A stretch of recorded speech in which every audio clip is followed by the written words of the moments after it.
Magandang araw mga kaibigan. Bigyan natin ng reaction, opinion itong post, ang balita ngayon. Title, Nauuna ang yabang kaysa pag-iisip. Ito ang reaction ni DILG Secretary Junvic Rimulya kay Antonio Trillanes. Matapos muli siyang banatan ng huli kaugnay ng kontrobersya sa umano'y ICC warrant laban kay Senator Ronald Bato de la Rosa. Sa gitna ng sunod-sunod na batikos ni Trillanes laban sa DILG chief, tila hindi na nagpaligoy-ligoy si Rimulya at diretsahang binalikan ang dating senador sa pamamagitan ng pagpuna sa umano'y pagiging mayabang nito. Ito ang payag ni Rimulya.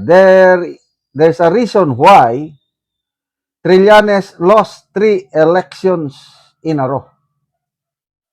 Nauna yabang kaysa pag-iisip.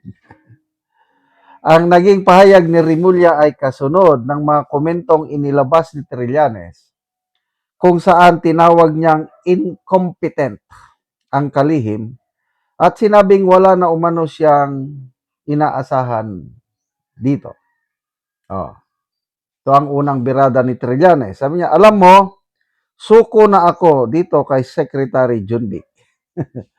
Nag-ugat ang mainitang palitan matapos questionin ni Trillanes kung bakit hindi naaresto si De La Rosa sa kabila ng mga ulat tungkol sa umano'y arrest warrant mula sa International Criminal Court.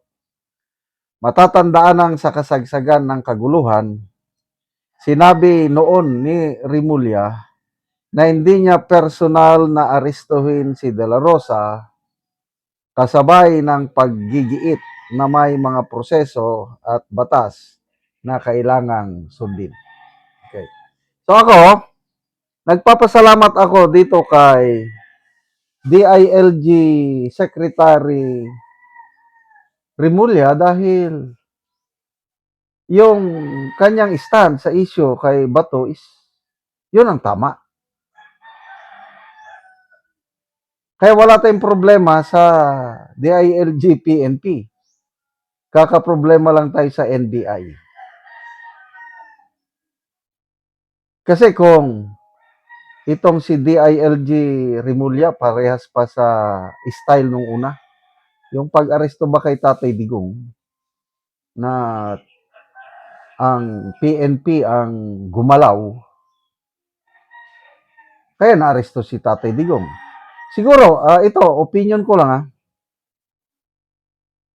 dahil ayaw ni Secretary Rimulya na arestuhin si Bato kung walang court order sa local, kaya siguro napilitan sila na NBI na lang gamitin. Ang NBI naman, I don't know kung bakit ganun yung ginawa nila na siyam lang na NBI agents ang ginamit. Kumpiyansa sila, akala nila na kayang-kaya nilang arestuhin si Bato with 9 NBI personnel. Doon sila nagkamali. Dahil natakasan sila ni Bato.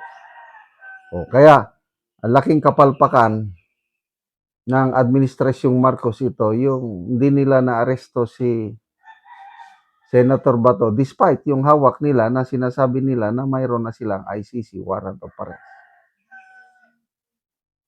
Natakbuhan sila nung Lunes at nung Huwebes ng madaling araw, nakaalis na ulit si Bato sa Senado after na bumoto doon sa kudita.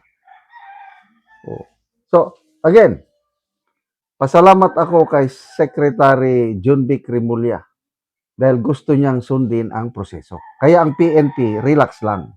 Wala silang galaw. Okay? So, ito, Trillanes, may narinig ako, nabasa kong post. I hope na tama ito na statement niya na he is ready daw. Kung offeran siya na maging DILG secretary, tatanggapin daw niya. But do you think so na sisibakin ng Marcos Jr. administration si John Vic? Ako, I don't think so. Malaki ang utang na loob ng Marcos Jr. administration sa mga Remulyas. Kaya untouchable. Sa tingin ko yung mga Remulyas, untouchable sila itong panahon na kaya nga, tingnan mo yung kapatid niya si Boying. Kahit ang daming balakid sa pagiging ombudsman niya, nakuha niya pa rin. Kasi nakikita ng administrasyong ito na balang araw matutulungan sila ni Ombudsman Boying Rimulya. Kaya no way na masisibak itong si Secretary Junbic. Yan ang tingin ko. So, ito, I don't know, anong papel ni Trillanes? Bakit? Ang daming nagtatanong sa akin, bakit nakikisawsaw si Trillanes? Ako rin, hindi ko rin maintindihan. Siguro, ito, opinion ko lang may nag-uutos sa kanya na hindi taga Malacanang. Kasi, yung stand ni Secretary Junbic na wag arestuhin si Bato kung walang dumaan sa korte, hindi dumaan sa korte. I believe yun ang utos ng kanyang amo, ang amo niya ang presidente. Bakit ang si Trillanes gumagalaw na kahit walang utos ng korte is arestuhin na si Bato katulad nung ginawa nila noong kay Tatay Digong. Baka may nag-utos na hindi taga Malacanang na makapangyarihan. Kagaya ba yung nangyari kay dating ES Bersamin? Hindi man taga Malacanang ang nagsibak sa kanya. Hindi man siya nag-resign. May tumawag lang sa kanya na you pack your things. Get out of Malacanang. Oh, sino yun? Makapangyarihang tao na very clear yung sabi ni ES Bersamin, dati ES Bersamin na yung tao na yun na makapangyarihan, nagpaalis sa kanya, hindi, wala siyang posisyon sa Malacanang, hindi siya, so baka ganyan yung nangyayari. Kaya, between Trillanes and Rimulya, saludo ako dito kay John Vic Rimulya dahil sinusunod niya ang due process.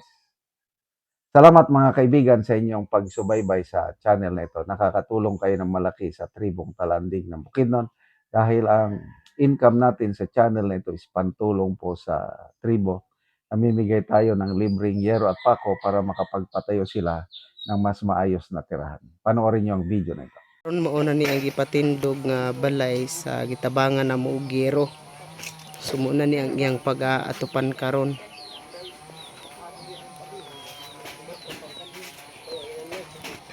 So mauna ni ang yero nga among gihatag nga iyang atop karon ani.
O karon humanagid sa pag-atop ang among ginatabang nga yero. So makita nato humanagid sila sa ilang pag-atop ani. Salamat sa Ginoo nga kuan gihatagan ni Gracia dinhi karon nga among natukod karon atupan ra gyud. So Sudaghan among pasalamat sa tao nga gigamit sa Ginoo nga mo'y naghatag dinhi ngayon kuan grasya. So, salamat mi sa Ginoo nga gihimo niya instrumento nga kanang lawasa mo'y mutabang sa tanang katawhan dinhi sa bukid dinhi sa So, pila na ni siya kabulan nga imong gitukod bago pa natupan? tulo na ni kabulan nga natukod dinhi karon. Duha na kabulan.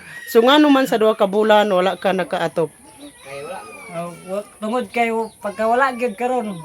Isod kay pangitaon ng kwarta Oo. na ika Atop. abag-abag aning kuan. So salamat kayo. Salamat po.